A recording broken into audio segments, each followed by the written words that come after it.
અને એટલું યાદ રાખવાનું, આ જગતમાં તમે જ્યારે દુઃખી થાવ ને, તમારી ઉપર બહુ જ તકલીફ આવી પડે ને, બહુ બધા કષ્ટ આવી પડે, જ્યારે તમે બધી બાજુથી ભરાઈ ગયા હોય, તમને કોઈ માર્ગ ન દેખાતો હોય, ત્યારે માતા ને પિતા જ આંગળી પકડે. સાહેબ, આ જગતમાં એના સિવાય તમારો આંગળી પકડનારો કોઈ નથી.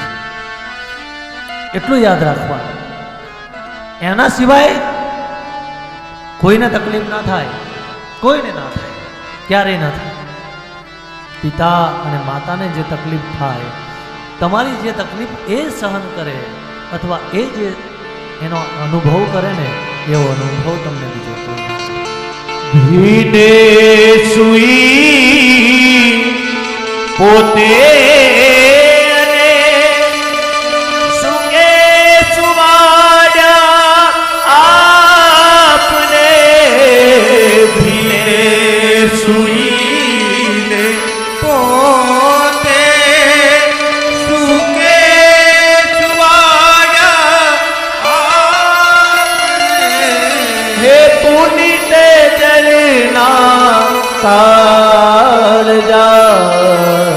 पत्थर बनी सुध सोनरी भूलो भले बीजू बधु माँ बाप ने भूले शो नहीं.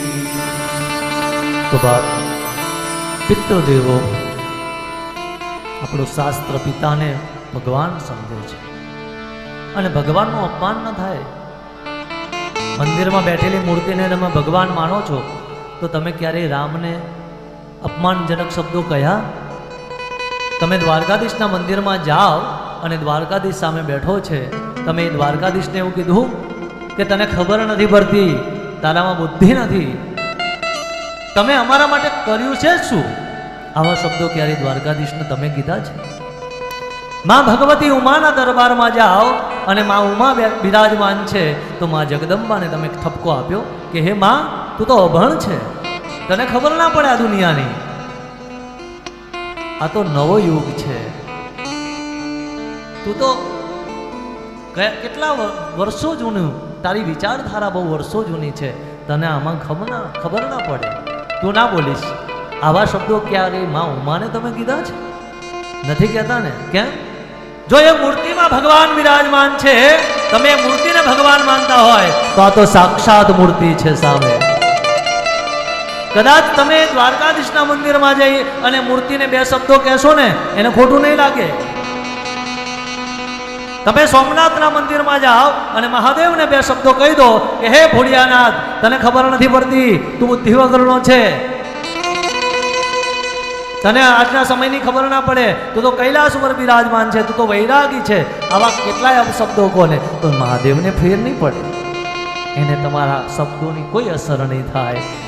અંબાજીના મંદિરમાં જઈને માં ભગવતીને કદાચ બે શબ્દો કહી દેશો ને, તો જગદંબાને કોઈ ફરક નહીં પડે, પણ તમારા ઘરના આંગણમાં બેઠેલા માતા પિતા અને એને જો તમે બે શબ્દો કહેશો ને સાહેબ, તો એના હૃદય પર લાગી આવશે, અને એના હૃદયમાંથી નીકળેલા એ નિરાશાજનક શબ્દો, એના આંસુઓ એ જગ્યા પર પડશે ને, તો એ ઘર નહીં રહે, સ્મશાન બની જશે.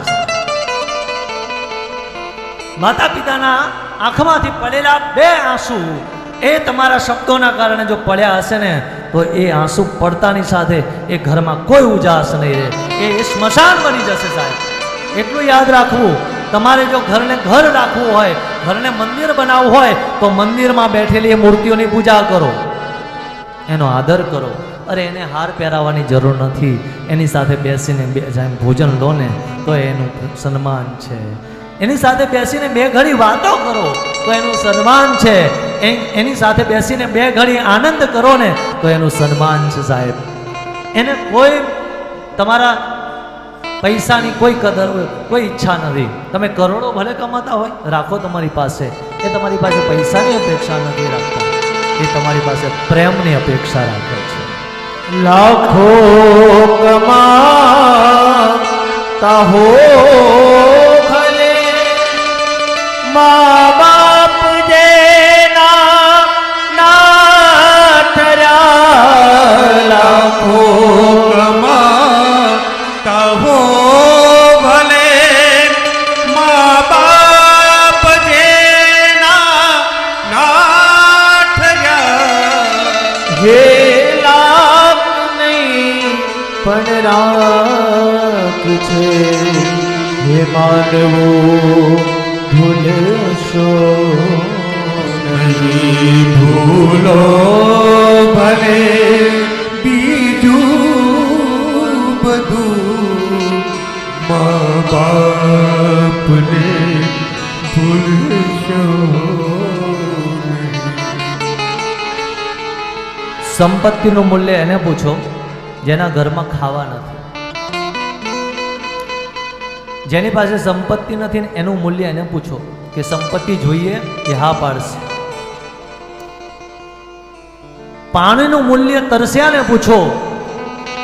કોઈ તરસ લાગી હોય અને તરસથી મરવા પડેલા વ્યક્તિને તમે પૂછો પાણી જોઈએ એ હા પાડશે કે હા. કેમ? એ અમૃત સમાન છે મારા માટે.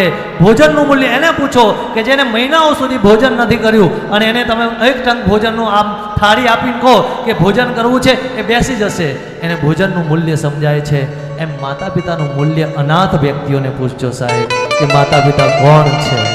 એટલે તમને એના શબ્દો સાંભળજો કે માતા પિતા એટલે કોણ છે. ક્યારેક એની છત્રછાયા નથી હોતી ને તો આપણે પણ અનાથ થઈ જઈએ છીએ. એટલે કદર કરજો એની હયાતીમાં.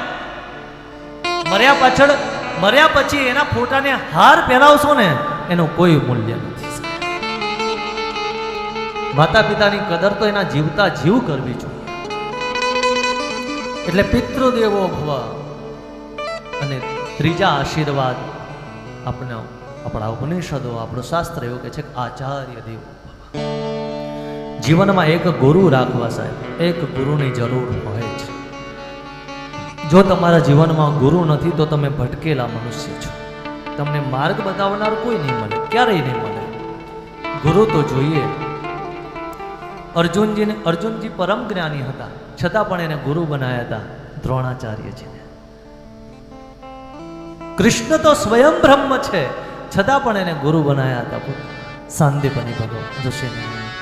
ભગવાન રામ પરબ્રહ્મ હતા છતાં પણ એને ગુરુ બનાવીને દીક્ષા લીધી વશિષ્ઠજીને. તો આ બધું આપણને એ શીખવે છે કે અમે તો પૂર્ણ પુરુષોત્તમ છીએ છતાં પણ અમારે ગુરુની જરૂર પડતી હોય સાહેબ. તો તમે તો પામર જીવો છો, તમારે તો ગુરુની જરૂર પડવાની છે. અને ગુરુજી વગરનું જીવન એ શાસ્ત્ર તમને સ્વર્ગની પ્રાપ્તિ ન કરાવે, તમને દેવલોકની પ્રાપ્તિ ન કરાવે. ગુરુ વગરનું જીવન તમને નરક સુધી લઈ જાય છે. ગુરુની બહુ જરૂર છે. કેમ જરૂર છે? કબીરજીએ બહુ સરસ કીધું છે. કબીરજીને કીધું છે કે તીર્થ નહાય એક ફલ, સાધ મેરે ફલ